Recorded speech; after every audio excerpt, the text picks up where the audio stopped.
Okay.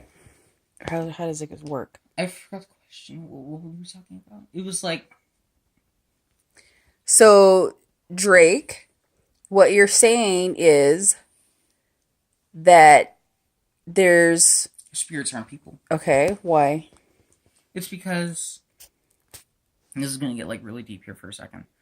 It's if you're a one-dimensional being, you don't experience anything pretty much. If you're a two-dimensional being, you experience your entire life through a dot, and that's all you can really know. If you're a three-dimensional being, you only experience your surroundings on a two-dimensional plane, which is like circles, triangles, and everything, but nothing with like three dimensions. Fourth dimensional beings, which is us, we perceive everything in a third dimensional plane, which is like this pillow. It has width, depth, and height. You can move it around and everything. But that's the limit of our senses. We only experience sight, touch, smell, sound, and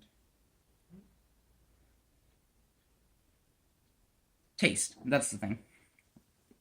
But who's to say that there aren't different senses that we don't comprehend? Who's to say that the next level of dimensions doesn't experience time as an actual stimulus, that it can detect changes in time? Like with Einstein's theory of relativity, ignoring the gravity portion, it's like if you were to stop aging and like completely like your mind wouldn't waste or anything, you'd be completely oblivious to the passage of time. You wouldn't think time existed. That's the thing. But like now into the gravity part, as you approach a black hole, time for you is relative.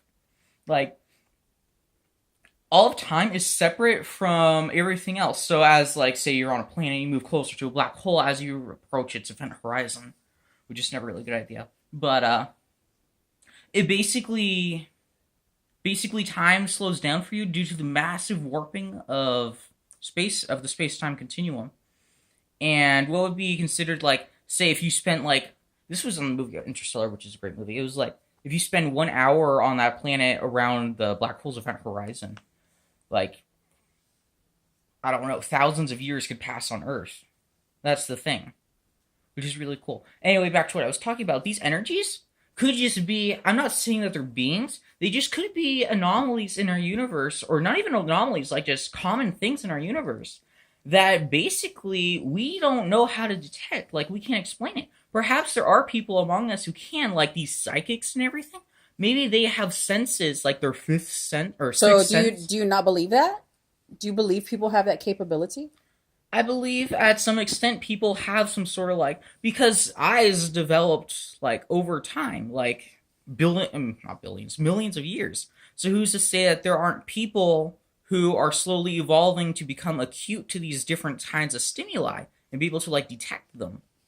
So I'm not saying that psychics are like, oh, it's your dead grandpa. He's mad that you stole his wedding ring. Stuff like that.